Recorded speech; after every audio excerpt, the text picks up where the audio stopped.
রাষ্ট্রীয় ক্ষমতার বিরুদ্ধে একজন ব্যক্তি দাঁড়িয়েছিলেন, ওনার নাম মুজাদ্দেদ আলফে সানি শেখ আহমদ সেরহিন্দি ফারুক রহমতুল্লাহ আলাইহি। আকবর বাদশার দ্বীন ইলাহির বিরুদ্ধে সেদিন মুজাদ্দেদ আলফে সানি শেখ আহমদ সেরহিন্দি ফারুক রহমতুল্লাহ আলাইহি যদি না দাঁড়াতেন, আমরাও ইসলাম কি হয়ে যেত, গড়বড় হয়ে যেত।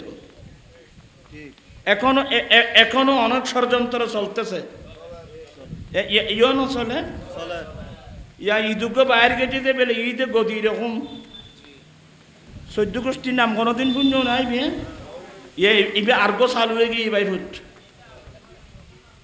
ইং গজে সি হলে ইয়ার আর ফুয়া কত গুণী কেলাইন দি। আজিজ গ্রামী আলহাজ মাওলানা মোহাম্মদ সিরাজউদ্দিন তাইবি, অধ্যক্ষ জামিজুরি আজিজিয়া রজবিয়ে সুন্নিয়া মাদ্রাসা, তশরিফ রেখেছেন অনেক উলামা ইকরাম, বিরাদারান ইসলাম,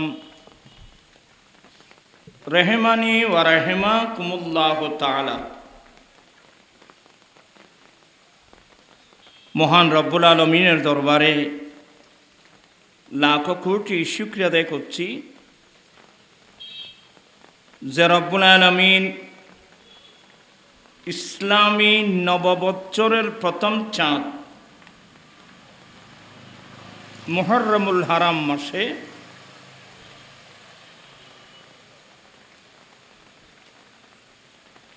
এক 61 হিজরিতে কারবালার মাঠে আহলে বাইত রসুল তথা মুত্তাবিঈন আহলে বাইত রসুল যারা শাহাদত বরণ করেছিলেন, সে শুহাদায়ে কারবালা রিদওয়ানুল্লাহ আলাইহিম আজমাইনের স্মরণে অন্যান্য বৎসর নিয়ে এবৎসরও আয়োজিত এ কোরআন সুন্নাহর মজলিসে মাহফিলে যোগদান করে কোরআন সুন্নাহর আলোচনা শুনে নিজের ঈমান আকীদা মজবুত করার, আমলে জিন্দেগি দুরুস্ত করার তৌফিক দিয়েছেন, সে রব্বুল আলমিনের দরবারে লাখো কোটি শুকরিয়া আদায় করছি। সবাই উচ্চস্বরে বলুন আলহামদুলিল্লাহ। আসলে খুব প্রতিকূল অবস্থা, মুষলধারে বৃষ্টি, তারপরেও আপনারা যারা আল্লাহ এবং রসুল তথা আহলে বাইত রসুলের প্রেম নিয়ে, ভক্তি নিয়ে যারা মাহফিলে এসেছেন, আশার পথে আছেন, আমি প্রত্যেকের শুকরিয়া আদায় করছি। বিশেষ করে যারা এ 10 দিন ব্যাপী মাহফিলের ব্যবস্থা করেছেন,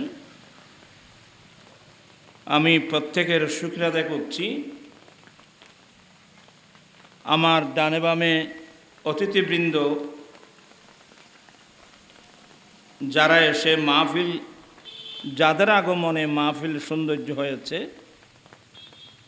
আমি প্রত্যেকের শুকরিয়া আদায় করছি। রব্বুল আলামিন আমাদের আশা বসা সাহেব দাওয়াতের ইন্তেজামকে কবুল করুক। সবাই বলুন আমিন। উজরল নিসি বলি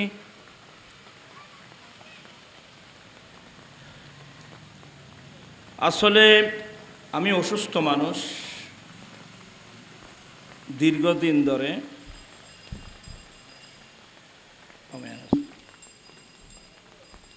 আমার আম্মি জানো অসুস্থ।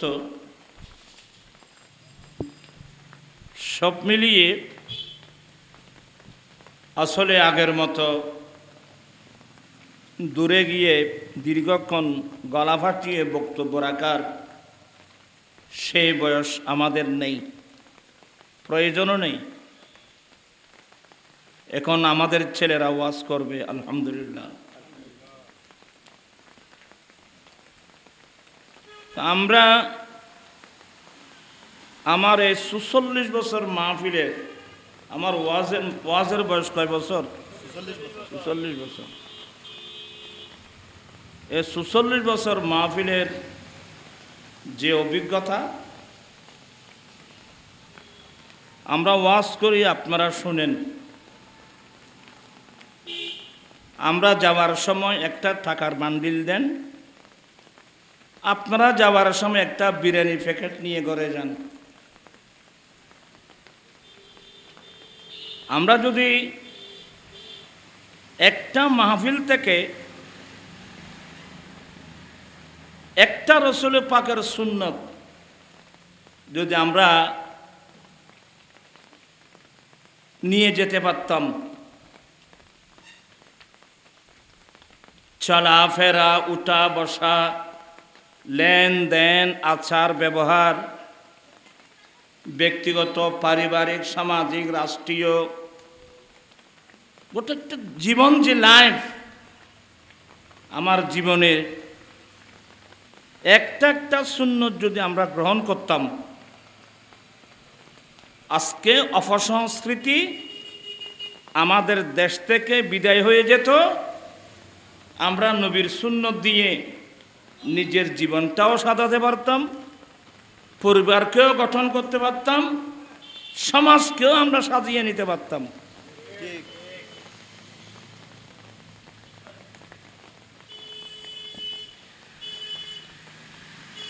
এই যে আহলে বাইতে রসুল, আহলে বাইতে রসুলকে চিনার জন্যে যে প্রেম লাগবে সেই প্রেম আমাদের মধ্যে নেই। সেই প্রেম থাকলে আমরা নয়, সেদিন 61 হিজরিতে কারবালার মাঠে এই এজিদিরা কোনোদিন আহলে বাইতে রসুলের উপর আক্রমণ করতে পারত না।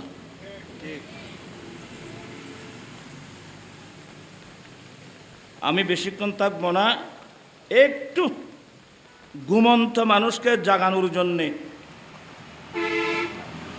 2-4 কলমা বলার চেষ্টা করব। আপনারা শুনে আমল করার চেষ্টা করবেন, এমনি ওয়াজ শুনে কোনো লাভ নাই।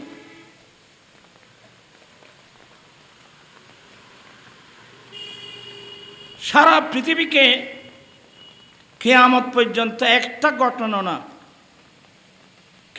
কিয়ামত পর্যন্ত মানুষকে কাঁদাবে। এটা আহলে বাইত রাসূলের শাহাদাতের ঘটনা।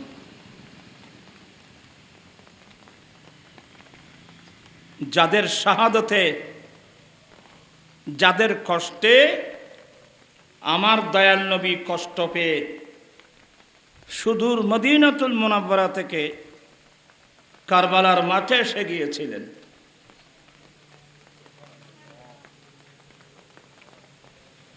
আহলে বাইতে রাসূলের উপর কি কোরবানি চলছে এটা আমার রসুল জানে না? আমার রসুল প্রথম দিন থেকে জানে। কিভাবে? আপনার আরেকটু সামনে এখানে খালি জায়গা, আগে মা বলুন বইন সুদ দৌড়ে তো ওয়াজ করতাম দে, আর নইলে বাইফত বাইনের কাছে দৈন্য বেশি লাভ নেই। ব্যাগুন আগ্রহ করি বইলি উনিলি তৈলি 2-4 কলমা কই বললা চেষ্টা করছুম। রসুল পাক আমার নবীর ছাসিমা উম্মুল ফদল মলিন চেহারা নিয়ে আমার নবীর দরবারে আসছেন। আল্লাহর নবী জিজ্ঞাসা করলেন, চাষিমা আপনার চেহারা মলিন কেন?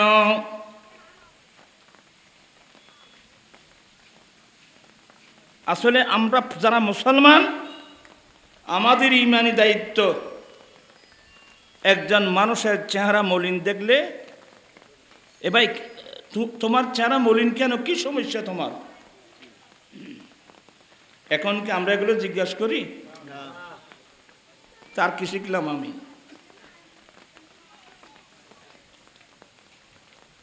নিজের মা বাবা চেহারা মলিন করে বসে থাকলে ছেলেরা পর্যন্ত জিজ্ঞাসা করে না। আল্লাহর নবী জিজ্ঞাসা করলেন, চাচিমা আপনার চেহারা মলিন কেন? ইয়া রাসূলুল্লাহ, ইয়া হাবিবাল্লাহ, আমি একটা মারাত্মক স্বপ্ন দেখেছি। এই মারাত্মক স্বপ্ন আমি কেন দেখলাম?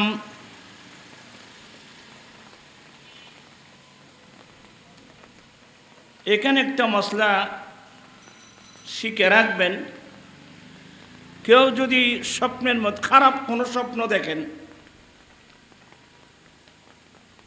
আপনি স্বপ্ন চলে যাওয়ার পরে আপনি বুঝতে পারছেন আমি একটা খারাপ স্বপ্ন দেখছি, এখানে একটা সাথে সাথে একটা দোয়া পড়বেন, আল্লাহুম্মা ইন্নী আউযু বিকা মিন শাররি মা রাআইতু। তার মানে, আয় আল্লাহ, আমি যে খারাপ স্বপ্ন দেখছি, এই খারাপ স্বপ্নের আসর থেকে, তাসির থেকে আমি তোমার কাছে ফানা চাচ্ছি। এই কথা বলে বাম দিকে 3 বার থুতু নিক্ষেপ করবেন। থো থো থো। কয়বার? 3 বার। এই মশলা মনে থাকবে।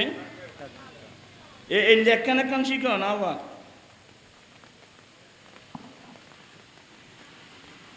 অনেক সময় এমন কিছু স্বপ্ন আছে দেখতে খারাপ, অর্থ কিন্তু তার ভালো। অতএব এ কারণে স্বপ্নের তাবির, স্বপ্নের কথা যাকে তাকে বলবেন না। বিজ্ঞ আলেম যাদের কাছে এই বিষয়ে জ্ঞান আছে তাদের কাছে জিজ্ঞাসা করবেন। আল্লাহর নবী বলেন, চাচিমা আপনি কি খারাপ স্বপ্ন দেখলেন? ইয়া রাসূলুল্লাহ, আমি স্বপ্নে দেখলাম আপনি নবীর নূরানি দেহ মুবারকের, নূরানি শরীর মুবারকের একটা অঙ্গ কেটে আমি উম্মুল ফাজলের আমার কুলে পড়ছে। ইয়া রাসূলুল্লাহ, এটা আমার মারাত্মক স্বপ্ন। আপনার নূরানি শরীরে একটা অঙ্গ কেন কাটা হলো এবং কেন বা আমার কুলে পড়লো? রাসূল পাক সাল্লাল্লাহু আলাইহি সাল্লাম মুস্কি হেসে দিয়ে বললেন, চাচিমা আপনি তো বড় মুবারক স্বপ্ন দেখেছেন। সুবহানাল্লাহ। হ্যাঁ, কি মুবারক স্বপ্ন দেখলাম। এজন্য স্বপ্নের যাকে তাকে স্বপ্ন বুঝবে না। আর ইমানদার মুসলমানের ভালো ভালো স্বপ্ন, এটা নবুয়তের 40 ভাগের 1 ভাগ। অপর হাদিস মোতাবেক নবুয়তের 46 ভাগের 1 ভাগ। যে উম্মতে আমার দয়াল নবী কি স্বপ্নে দেখবে, আমার নবী বলেন সত্যি সে আমাকে দেখলো। কারণ মান রাআনি ফিল মানাম ফাকাদ রাআল হক।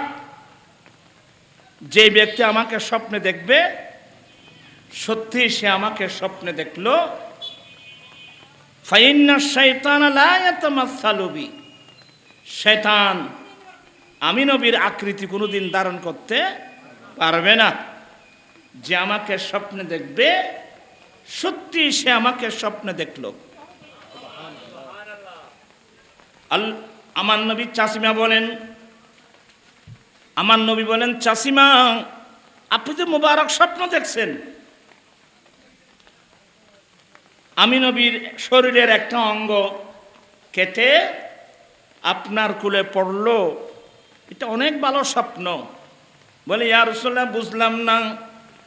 চাচিমা কিছুদিনের মধ্যে আমার কন্যা ফাতেমাতুজ জাহরার ঘরে আমার একজন নাতি হবে। সর্বপ্রথম আপনার কুলের মধ্যে রাখা হবে। সুবহানাল্লাহ।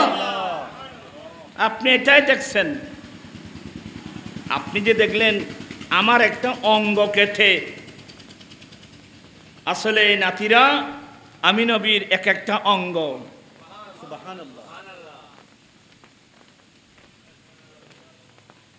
এগুলো বললে অনেক সময় হয়ে যায়। দেখলেন উম্মুল ফজল দেখলেন যে আমার নবীর শরীরের একটা অঙ্গ কেটে পড়ল। নবী বলছেন আমার ফাতেমার ঘরে একজন ছেলে হবে, ওই ছেলে জন্মের পরে সর্বপ্রথম আপনি চাচির কুলে দেওয়া হবে। এটাই দেখছেন। ইয়া রাসূলুল্লাহ, তাই নাকি? বলে হ্যাঁ। বলে এটা তো অনেক বড় মোবারক স্বপ্ন। ঠিকই কিছুদিন পরে ফাতেমাতুজ জাহরা রাদিয়াল্লাহু তাআলা আনহার ঘরে একজন সন্তান জন্ম নিল। একজন সন্তান জন্ম নিল। আমার নবীর চাচি তাকে ওই ছেলেকে কুলে নিয়ে খুব আনন্দ চেহারা নিয়ে, খুশি আনন্দের চেহারা নিয়ে নবীর কাছে আসলেন। নবী গো, আমার নবীর চাচিমা ওই দিন তো মলিন চেহারা নিয়ে আসলেন, আজকে একেবারে আনন্দ চেহারা নিয়ে আসলেন। বলে ইয়া রাসূলুল্লাহ, ওই দিন তো স্বপ্ন ছিল, আজকে বাস্তব। সুবহানাল্লাহ। ফাতেমাতুজ জাহরা রাদিয়াল্লাহু তাআলার ঘরে একজন ছেলে হলো, ওনাকে নিয়ে আসলাম। এগুলো অনেক লম্বা আলোচনা। আমার রাসূল জিজ্ঞাসা করেছিলেন মাওলা আলী শের খুদার কাছে, যখন ইমাম হাসান হয়েছিল, বলে নাম কি রাখছেন? নবীকে আমি হার্ব রাখলাম। কি নাম? হার্ব। হার্ব মানে যুদ্ধ। হার্ব রাখলাম। আমার বললেন না না, এর নাম হবে হাসান। এর নাম হবে হাসান। আরে ইনি যখন হলেন, ইন্নার নামও রাখছেন হার্ব। আলী কি নাম রাখছো? হুজুর এটার নাম হার্ব রাখলাম। বলেন ইনার নাম হুসাইন। আরেকজন হয়েছে, আরেকজন হয়েছে, আলী এটার নাম কি রাখছো? বলে এটার নাম রাখলাম হার্ব। আমার নবী না, ইনার নাম মোহসেন। কজন ছেলে? তিনজন। হাসান, হুসাইন, মোহসেন। অপর নাম শব্বির, সব্বর, মুবাশশির। কিন্তু ওই মোহসেন যিনি, উনি শৈশবকালে এন্তেকাল হয়ে যাওয়ার কারণে ওনার নামটা আর কি হয় নাই, প্রসিদ্ধ হয় নাই। প্রসিদ্ধ হয় কয়জন? দুইজন। একজনের নাম হাসান, অপরজনের নাম। কিন্তু হাসান বলুন, হুসাইন বলুন, মোহসেন বলুন, তিনটার মাদা ধাতু এক। হা সিন নুন। হাসান। হাসান মানে সুন্দর। হাসান মানে সুন্দর। সুন্দর মানে শরীর সুন্দর, দেহ মুবারক সুন্দর, চেহারা সুন্দর, আদর্শ সুন্দর, ভাষা সুন্দর, আচরণ সুন্দর, দুনিয়া সুন্দর, আখিরাত সুন্দর। হবে না কেন? আমার আলা হযরত কত সুন্দর করে করে বলছেন, তেরি নসলে পাক মে হ্যায় बच्चा बच्चा नूर का, तेरी नस्ल पाक में है बच्चा बच्चा नूर का, तू है आईने नूर तेरा, तू है आईने नूर तेरा, सब घराना नूर का सलातु या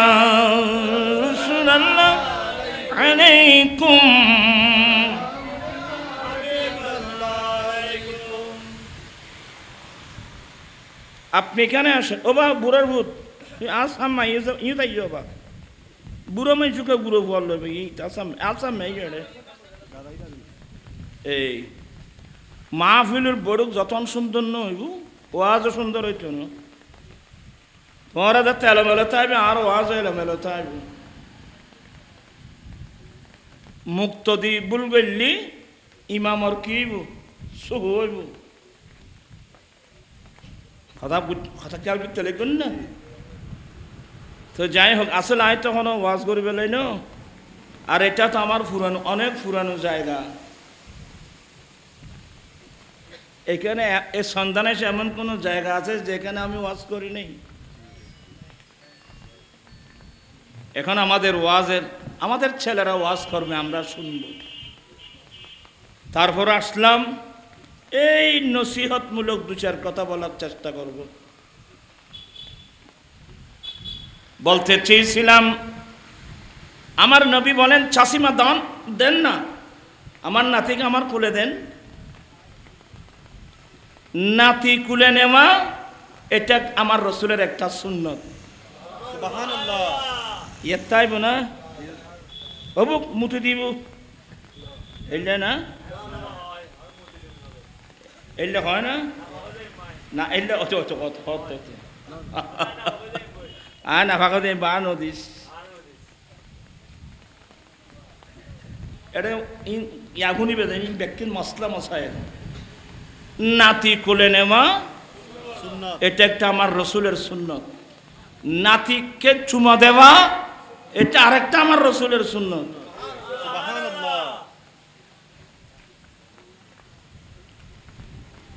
তাহলে আরেকটা কথা বলি হযরতে মুজাদ্দিদ আলফে সানি হযরতে শেখ আহমদ সেরহিন্দি ফারুকি মুজাদ্দিদ তরিকার শেখ যাকে সারা পৃথিবীর সুন্নি জগতে যাকে মুজাদ্দিদ আলফে সানি হিসেবে মুজাদ্দিদ আলফে সানি মানে যিনি হযরতে খাজা বাকিবিল্লাহ রহমতুল্লাহ আলাইহির খলিফা যার মাজার দিল্লি শরীফে এদিন আমি জিয়ারত করলাম হযরতে শেখ মুহাক্কিক দেহলভী রহমতুল্লাহ আলাইহির পীর ভাই মুজাদ্দিদ আলফে সানি শেখ আহমদ সেরহিন্দি ফারুকি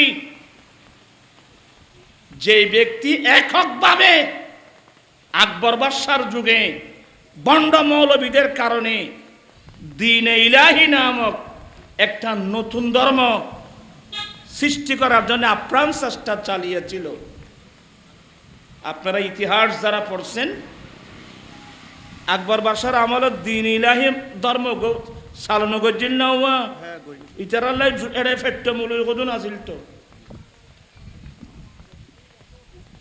মূলই না তাইলে ভাইতুনু ফেট্ট মূলই সবাই রাষ্ট্রীয় ক্ষমতা তাদের রাষ্ট্রীয় ক্ষমতার বিরুদ্ধে কারা আওয়াজ তুলবে সবাই যারা দুর্বল আলেম ওলামা রাষ্ট্রীয় ক্ষমতার বিরুদ্ধে একজন ব্যক্তি দাঁড়িয়েছিলেন ওনার নাম মুজাদ্দিদ আলফে সানি শেখ আহমদ সেরহিন্দি ফারুকি রহমতুল্লাহ আলাইহি আকবর বাদশার দ্বীন ইলাহির বিরুদ্ধে সেদিন মুজাদ্দিদ আলফে সানি শেখ আহমদ সেরহিন্দি ফারুকি রহমতুল্লাহ আলাইহি যদি না দাঁড়াতেন আমরাও ইসলাম কি হয়ে যেত গড়বড় হয়ে যেত এখনো অনেক ষড়যন্ত্র চলতেছে ইও না চলে ইয়া ঈদুকে বাইর গেছে বেলে ঈদে গদি এরকম 14 গোষ্ঠীর নাম কোনোদিন পুণ্য নাই বিয়ে ইবে আর্গো চালু হয়ে গিয়ে ভাই ভুট ইং গজে সি হলে ইয়ার আর ফুয়া কত কোনি কেলাইন দি উজুর কদন ফেট্ট উজুর কদন নাই নে আল্লাহ হেফাজত করক আল্লাহ সবার প্রত্যেকের ইমান নসিব করুক হবাদি হইকে কি করিবে খন রক্ষা করিবে তারপরও আমাদের দায়িত্ব হলো সতর্ক করা আর কেউ যদি শিয়া হয়ে যায় তা আমার করার তো কিছু নেই তার নসিব যদি খারাপ হয় সে হয়ে যাবে আমরা আলহামদুলিল্লাহ আমরা আহলে সুন্নাত ওয়াল জামাতের মতাদর্শী মানুষ। আমরা লেখাপড়া করছি, ফর্ম ফিল আপের মধ্যে আমরা লিখছি ধর্ম কি, ইসলাম, বর্ণ কি, সুন্নি। আমরা বিবাহের সময় খামিন নামায় লিখছি ধর্ম কি, ইসলাম, বর্ণ কি, সুন্নি। আলহামদুলিল্লাহ আমরা সুন্নি মুসলমান মানি, আমরা শিয়া নই। আর যারা সুন্নি হয়ে ওইদিকে লান দিচ্ছে, সাথে সাথে বিবাহ ক্যান্সেল হয়ে যাবে, আকদ ক্যান্সেল হয়ে যাবে। একটু দর করে বললে হয়তো, আমি তো কাউকে দর কথা বলি না, বুঝাবার চেষ্টা করি আর কি। আমি আপ্রাণ চেষ্টা করব মায়া দিয়ে বোঝানোর জন্যে। তার নসিব ভালো থাকলে পাবে, ফিরে আসবে। নসিব যদি খারাপ হয়ে যায় তা আমার তো করার কিছু নেই। আপনারা কিন্তু সতর্ক থাকবেন।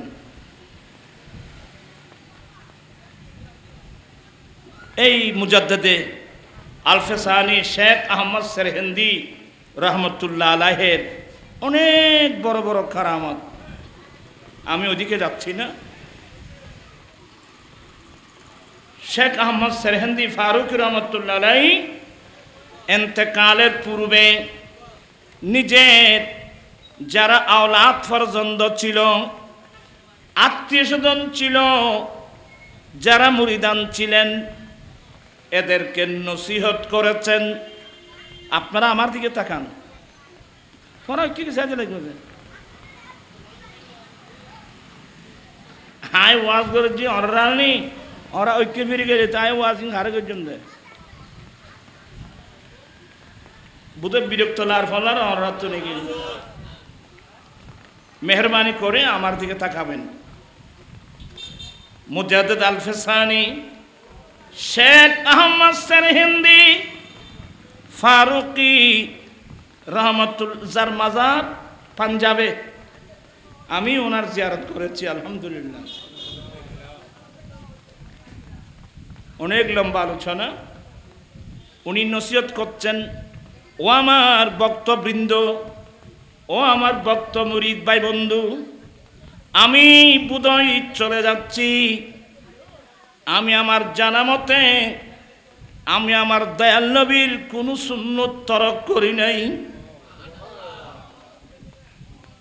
প্রাণ পিছায় বাইরা এগুলো বললে কান্না আসবে, চোখের পানি আসবে। মুজাদ্দিদ শেখ আহমদ সেরহিন্দি ফারুকি রহমতুল্লাহ আলাইহি বলেন, আমি আমার জানা মতে আমি কোনোদিন আমার দয়াল নবীর সুন্নত তরক করি নাই। এরা নবীর সুন্নতের বাইরে একটা কদম কোনোদিন দেন নেই। যেমন আলা হযরত মুজাদ্দিদে দ্বীন মিল্লাত ইমাম আহমদ রাজা ফাজলে বেরলভী রহমতুল্লাহ আলাইহি, এরা আকায়েদের মধ্যে যেভাবে মজবুত, আমলের মধ্যেও কি মজবুত। এরা আমার নবীর সুন্নতের বিরুদ্ধে জীবনে কোনোদিন একটা কদম রাখেন নাই। তো দুনিয়াতে যাওয়ার আগে এদেরকে বলছেন যে আমি আমার জানা মতে আমি আমার দয়াল নবীর একটা সুন্নত আদায় করতে পারি নাই। একটু মনোযোগ। আমি আমার জানা মতে আমার দয়াল নবীর একটা সুন্নত আমি আদায় করতে পারি নাই। বলে সেটা কি? একটু বলেন দিয়ে না। বলে আমার দয়াল নবী মেয়ের ঘরের নাতি কুলে নিয়েছেন। আমার দয়াল নবী মেয়ের ঘরের নাতি কুলে নিয়েছেন, চুমা দিয়েছেন, এবং আমার নবীর নাতি আমার নবীর নূরানি দেহ মুবারককে ফাঁসরাব করেছেন। তোমারা তো ফাঁসরাব করে দিব, এই ধরনের লইতে লাগবে তো বোন দেয়নি।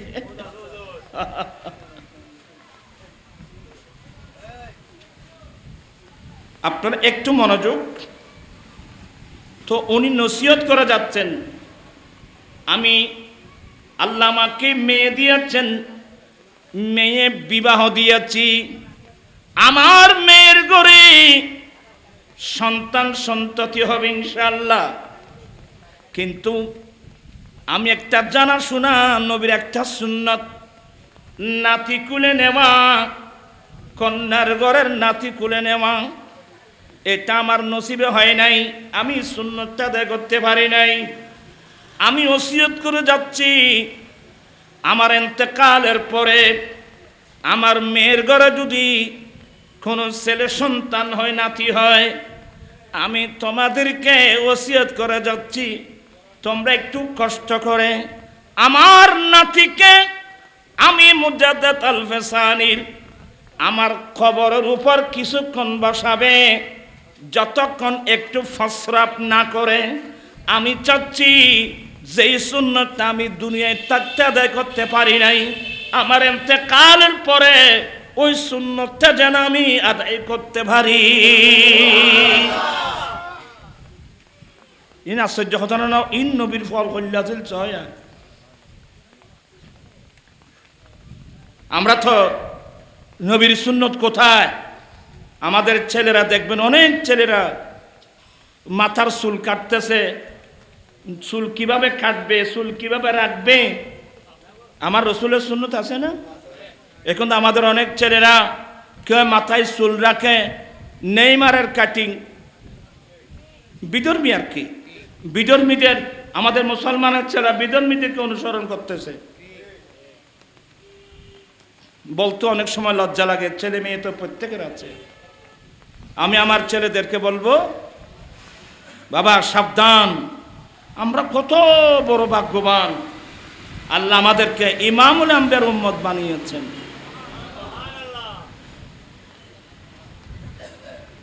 ইয়া করতে আসতে নাকি দেখতে না आइए कि नाम फोर गए जाए